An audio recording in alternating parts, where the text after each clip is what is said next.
contar a história para vocês de como que o Pieve, o Daniel e o Pedro começaram a trabalhar aqui na Pingback. Deixa eu te mostrar aqui um negócio que é legal. Tipo, aqui do lado de cá, mas aqui não era assim, obviamente, né? A gente reformou tudo aqui. Então aqui, pô, as paredes eram brancas, tinha uns negócios aqui no teto, uns ventiladores e tal, as janelas eram vermelhas. Nem tinha esse piso, tinha um epóxi aqui nesse piso aqui, um negócio amarelo. Feio pra danar, que deu trabalho demais, a gente teve que picotar esse piso e ter que colocar um piso novo, isso não estava calculado. Funcionava o seguinte, ficava eu e o Gabriel, que era meu sócio na época, ele ficava aqui junto comigo, aqui no meio, não tinha mais nada, só tinha gente aqui. Não existia nada pra lá, só ficava a gente aqui. Então tinha as nossas duas mesas, a gente trabalhava daqui, só que tinha uma papelada violenta que a gente tinha que ficar preenchendo, tinha muita coisa jurídica que a gente tinha que fazer, porque é o seguinte, eu saí da Hotmart, comecei a Pingback. Aí quando eu comecei a Pingback e convidei o Gabriel, a gente não tinha nada formalizado.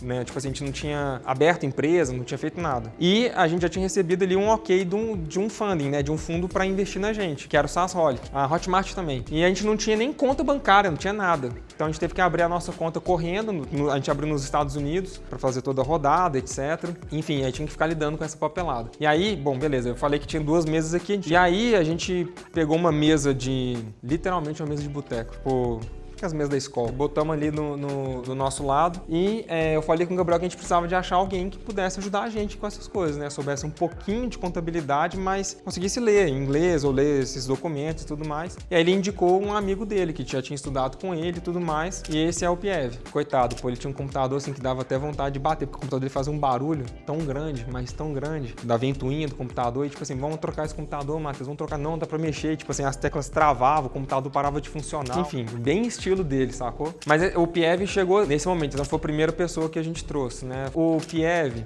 isso não sou eu que falo, isso na verdade é o Pedro e o Daniel que fazem, então a culpa é dele. Que comparam o Pieve com um personagem do Silicon Valley, que é o Jared, depois quem conhece e assistir essa série. Bota a imagem aí, tipo, não sei se você vai conseguir achar, mas a imagem do Jared preso no Tesla, enfim, é bem, muito a cara do Matheus. E essa foi a história de como o Matheus chegou, né? Então assim, como eu falei aqui não tinha nada e tal, um dia a gente tava meio entediado e a gente queria explorar do outro lado. Aí eu fui no material de construção que tem, numa loja de material de construção que tem aqui na esquina, lá embaixo, e eu comprei não é uma marreta, eu esqueci, tipo um martelo, saca? Aí a gente subiu aqui, aí olha só que loucura, a gente veio até aqui, ó, nessa parede de cá, ó, tinha certeza que essas paredes eram de tijolinho, tinha certeza absoluta. E eles duvidaram. Aí eu bati aqui, cara, o martelo, aqui.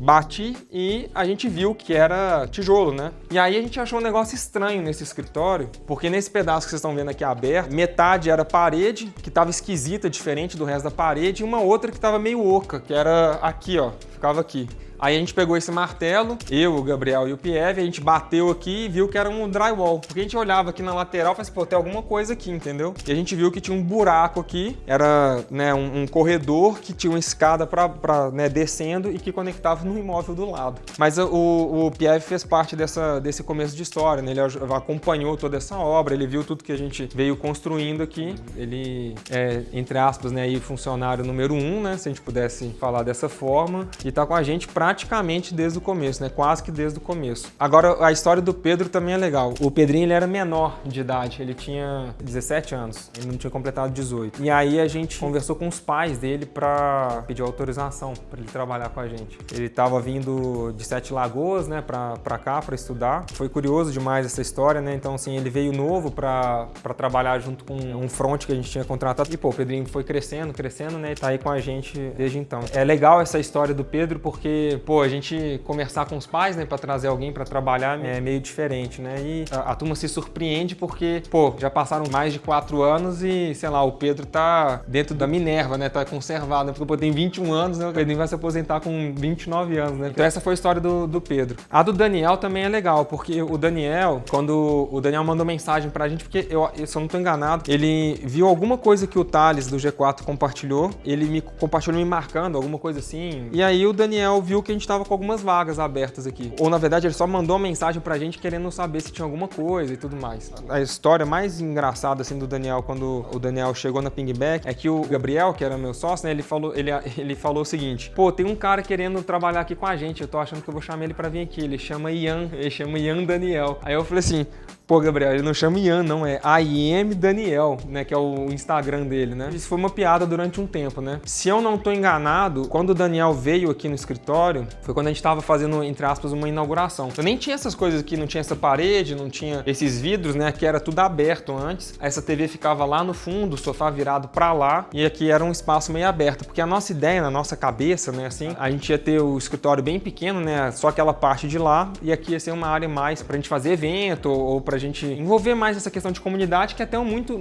assim, em parte é o que a gente faz com o Smash Nights, a gente começou a fazer com o Smash Nights, tem um pouco dessa cultura, desse DNA que a Pingback tem. Embora, também é importante salientar que o Smash Nights ele só existe por causa do Pedrinho. Por que acontece? A gente fez uma máquina de conteúdo, começou a mexer com umas coisas de inteligência artificial e tal, e o Pedrinho queria compartilhar isso com outras pessoas, mostrar como é que foi, como é que funcionou e tudo mais. É por isso que o primeiro Smash Nights que a gente fez foi aqui na Pingback e foi com o Pedrinho mostrando o case de como que ele fez uma máquina de conteúdo e tudo mais, né, que foi um negócio muito massa, inclusive muito importante pra gente na época na parte de geração de leads. E foi massa porque, pô, tinham quase 100 pessoas aqui, então imagina esse espaço aqui com 100 pessoas. E assim, aqui a gente colocou, sei lá, umas 30, não sei quantas cadeiras aqui assim, né, o Pedrinho ficou aqui, a gente pegou aquela TV de lá, botou os pezinhos, colocou as duas TVs aqui e tinha, assim, nossa, um monte de gente de pé aqui. Mas foi muito massa, foi um momento especial e, pô, virou um grupo de mais de 300 pessoas, enfim, empreendedores aqui de BH, e a gente tocou esse negócio ao longo do segundo semestre de 2023 e é um projeto que a gente quer retomar, então isso também tem um pouco dessa marca registrada do Pedrinho nessa história toda, obviamente em um monte de outras coisas também. Então assim, essa é a história dos três, né, de como que os três chegaram aqui. Agora tem talvez uma das histórias, pra mim, é o momento mais difícil que a Pingback passou, que foi quando a gente virou pra 2023 e teve que fazer, né, eu falo bastante disso, não com orgulho, mas com muito constrangimento, né, porque foi um erro de gestão, né, que poderia ter sido evitado, né, da minha parte, que em 2023 a gente teve que demitir metade do nosso time. Não, eu lembro direitinho, né, eu tava sentado naquela sala ali, ó, aí eu chamei eles pra conversar, o Gabriel já tinha saído, né, o Gabriel saiu em setembro de 2022, se não me falha a memória, aí eu tava sentado aqui, chamei eles pra conversar, chamei o Pedro, chamei o Daniel e chamei o Matheus pra conversar, e falei assim, olha, a situação é essa aqui, se a gente não fizer alguma coisa, a gente não vai sobreviver. E aí, uma coisa que eles falaram aqui foi o seguinte, nem que a gente precise ficar só a gente, e a gente vire todas as noites que precisa e faça tudo o que precisar, a gente vai fazer dar certo. Então, nem que tem que reduzir só a gente tem que reconstruir tudo do zero, a gente vai fazer as coisas darem certo. Acho que foi um dos dias mais difíceis, assim, né? Pra mim foi um dos dias mais difíceis aqui na Pingback e imagino que pros meninos também tenha sido desafiador, mas isso que eles falaram me chamou a atenção, porque, imagina, eu tinha perdido um cofundador, né?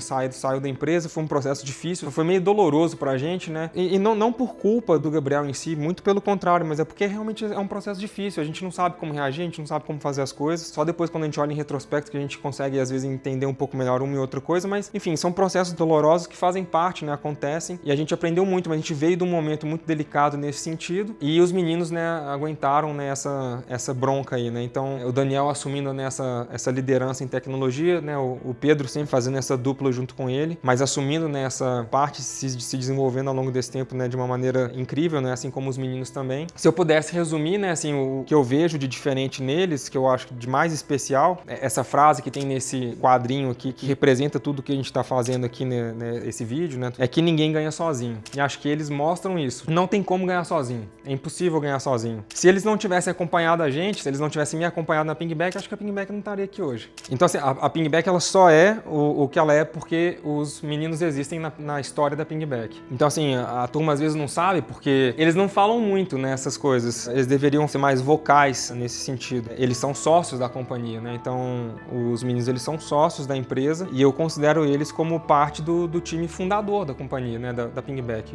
Porque, de fato, eles estão aqui há mais de 4 anos. Praticamente desde o início, né? Assim, os três praticamente desde o início. Viram tudo que aconteceu praticamente, né, do seu início e, de novo, o DNA deles, né? As características deles, a personalidade deles também tá aqui permeando o que a Pingback é. Assim, demorou mais do que deveria, né? Assim, fazer um reconhecimento maior, vou colocar dessa maneira, né? Apresentar, né, de uma forma mais decente, né? Porque a gente vem enfrentando, né, tantos desafios, né? A gente tinha que vencer tantas barreiras, tantas questões, a gente tinha que ter uma visão, né, de futuro mais claro. E acho que de uma forma simples, singela, né, fazer esse quadrinho, né, essa memória para eles, né, e reconhecer, mostrar aqui publicamente, né, que a Pingback não existiria se eles não tivessem aqui. Acho que é algo importante, né? É um marco importante pra gente deixar isso bem registrado aqui pra turma. Se vocês quiserem fazer coisas maiores junto com a gente, olha pros três e eles são o farol da companhia. E pra isso, muito obrigado. É muito gratificante no final, sabe? Saber que você conseguiu vencer aquela batalha que parecia impossível, sabe? Só obrigado. E eu acho que é talvez um incentivo também, né? Assim, a gente não é fechado só na gente. Não é só eu, não é só o Daniel, ou o Pedro ou o Matheus. O Rodrigo também, né, faz parte, né, desse pool. E a gente quer que outras pessoas também possam fazer parte. Porque a gente quer que todo mundo cresça junto com a gente. Mas é isso, essa é a história dos três. Tem uma coisa legal, eu esqueci de contar esse fato. Quando a gente recebeu o investimento da Unbox, a gente já tava assim, nossa, a gente tava na banguela, assim, nossa, tava difícil pra caramba, assim, sem caixa já. E foi muito moroso e tal. Meu Deus, a gente achou que não ia sobreviver também. Mais uma vez que a gente achou que não ia sobreviver. E a gente fez tipo uma aposta, sei lá, o que a gente fez? Falou que quando recebeu esse investimento, todo mundo ia descolorir o cabelo. Mas foi que erro grave que a gente cometeu. Então, tipo, todo mundo descoloriu o cabelo. Então, é um fato curioso. E aí, a gente foi comemorar lá do outro lado, a gente foi abrir um champanhe, que é essa rolha aqui. Então, assim, quando a gente foi comemorar, a gente estourou um champanhe e, melou ali, ficou assim, sei lá, semanas sem conseguir tirar o melado do chão. Enfim, é capaz de algum lugar ainda tá melado até hoje. E essa rolha só guardo aqui de lembrança porque, embora seja um marco legal, mas nem de longe é a linha de chegada, é só um checkpoint logo no começo.